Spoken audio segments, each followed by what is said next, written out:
facile hein, comme question. Je prétends pas que ce soit facile, mais ce que je dis, c'est que le fait que ce soit pas facile ou qu'on puisse pas le réussir parfaitement ne devrait pas nous faire reculer devant l'importance de cette tâche-là, puis même la nécessité de l'accomplir. Ça m'a amusé récemment de relire des textes où on parlait en France, justement, c'est cette époque où les surréalistes flirtent avec le communisme. Et les surréalistes essaient de pénétrer le mouvement communiste, rentrent dans le mouvement communiste. Et là, ils se rendent bien compte que les communistes sont extrêmement hostiles à ce qu'ils font à cette époque-là. Ils sont hostiles à la littérature. Ils n'aiment pas beaucoup ces écrivains comme Rimbaud, Lautréamont, que les surréalistes portent très très haut. Et Breton et ses amis à cette époque-là ont un projet de dire « Ok, on va essayer de faire un bilan ». Ils ont presque réécrit une histoire de la littérature française en disant « On va essayer de faire un bilan des écrivains, en essayant de déterminer ceux qui seraient importants, que tout le monde connaît, ceux qui ont une portée littéraire, mais esthétique, mais aussi politique, riche, etc. » Ce que ces gens-là proposaient à l'époque, c'est pas très éloigné de ce que j'ai en tête en ce moment. Et je vous donne les raisons pour lesquelles je pense que c'est important, puis ensuite je vous dirai comment je pense qu'on peut le résoudre. Les raisons pour lesquelles je le défends, parfois on m'accuse d'élitisme à cause de cette thèse-là que je défends. Je crois qu'elle n'est pas du tout élitiste. Et ce qui est profondément élitiste, c'est la thèse contraire. Et là, j'ai envie de demander aux gens, pourquoi voudriez-vous priver les enfants de milieux défavorisés, les enfants de familles pauvres, les enfants de familles où il n'y a pas de livres, les enfants qui n'ont pas, en arrivant à l'école, tout le bagage culturel que les enfants des familles favorisées ont, pourquoi voudriez-vous les priver de l'accès à des savoirs qui sont indispensables pour prendre part à la vie démocratique? Ça, c'est un argument politique, si vous voulez, que je déploie en faveur de cette idée de transmission d'une culture commune. Il y a aussi un argument cognitif, c'est-à-dire que je vais l'exprimer le plus simplement possible, mais je vous assure que c'est une des thèses les mieux établies par les sciences cognitives, justement. L'idée est la suivante, hein, c'est que quand on accède au monde, on le fait à travers notre mémoire de travail. On saisit des éléments. Si on est capable de surmonter ce qu'on appelle en sciences cognitives les limitations de notre mémoire de travail, c'est à travers un processus qui s'appelle chunking. C'est-à-dire qu'on est capable de regrouper des éléments pour en faire un nombre limité.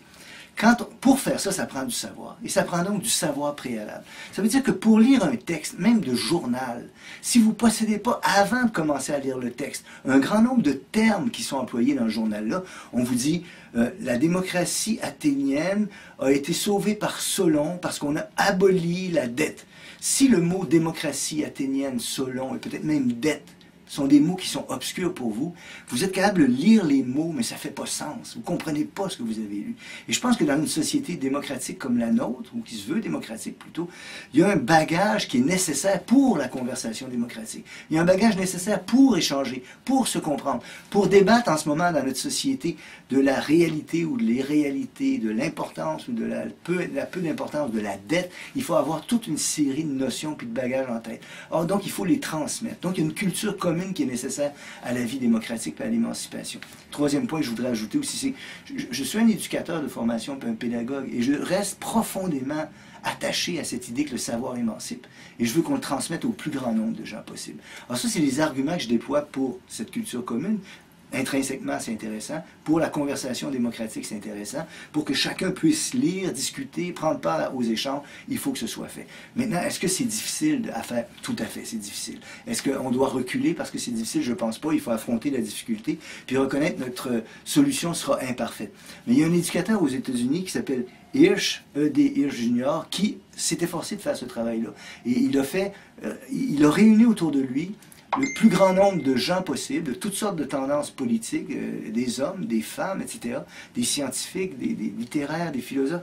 Et il croit qu'il est parvenu à identifier, disons, 80% de la culture générale commune qui devrait être transmise à tout le monde dans une école correctement comprise. C'est probablement dans l'ordre des choses de parvenir à ça. Je pense qu'on y arriverait aussi à quelque chose qui ressemblerait à un minimum vital qu'on devrait transmettre. Maintenant, comment procéder pour faire ça? Je pense qu'il a eu la bonne manière de réunir des gens de toutes sortes de tendances, de toutes sortes de disciplines, pour s'astreindre au travail de dire qu'est-ce qui devrait être connu. En France, par exemple, je ne sais pas si vous serez d'accord, mais je pense que pour prendre part à la conversation démocratique en France, c'est une bonne chose de savoir qui est Victor Hugo. C'est une fichue de bonne chose de connaître le concept de laïcité. C'est une bonne chose de savoir des choses comme actif ou passif, dette ou déficit. Voilà un certain nombre de notions qui, je pense, entre gens de bonne volonté, ne devraient pas poser problème. Il faudrait que les gens, tous, aient une notion, des notions de probabilité, parce que ça va leur servir dans la vie de tous les jours. Il faudrait que les gens aient des notions qui leur permettent de lire un graphique, de reconnaître quand il est biaisé.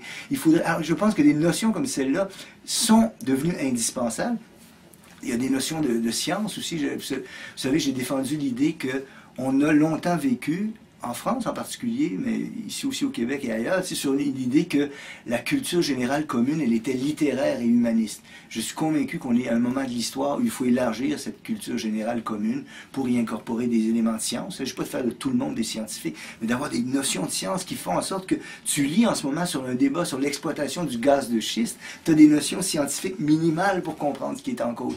Tu lis des textes sur le réchauffement climatique et tu lis des gens comme il y en a au Québec qui sont au service des puissants et qui expliquent que le CO2, c'est un gaz nécessaire pour la santé, donc ça ne peut pas être responsable du réchauffement climatique, mais tu as des notions scientifiques qui te permettent de démonter ça et tu peux prendre part à la... Alors, vous voyez comment ça m'apparaît d'une grande importance. Je ne dis pas que c'est facile, croyez-le bien, mais je suis un éducateur profondément amoureux du savoir et qui croit qu'il y a une valeur émancipatrice à la connaissance pour chacun d'entre nous. Notre vie humaine est plus belle si on connaît Bach. Notre vie humaine est plus riche. Et cet idéal-là, permettez-moi de le dire, il était profondément inscrit dans l'idéal anarcho-syndicaliste. Je pourrais citer de mémoire des phrases de Rocker et des gens avec qui il travaillait, c'était surtout des Juifs à Londres, disant que bien sûr que le but de l'anarcho-syndicaliste, c'est la libération de l'esclavage salarial. C'est ça qu'on veut. Mais c'est pas une fin en soi, ça. Parce qu'une fois libéré de ça, ce qu'on veut, c'est accéder à ce qui fait la beauté d'une vie humaine. On veut accéder au savoir, on veut accéder à la culture. Bach, c'est pour nous aussi. On a droit à ça, nous aussi. Vous comprenez?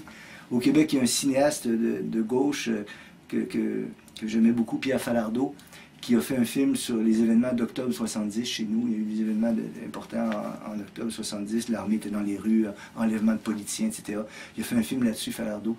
Il m'avait dit une phrase que je trouve extraordinaire. Sur l'affiche du film Octobre, il avait demandé qu'en bas, il y a une phrase de René Char qui sont inscrits. Et sa justification, c'était de dire que les petits culs québécois, là, les mecs, les gonzesses là, pauvres de l'Est de Montréal, eux aussi ont droit à René Char. Et j'aime ça, moi. Ils ont droit à René Char, eux aussi.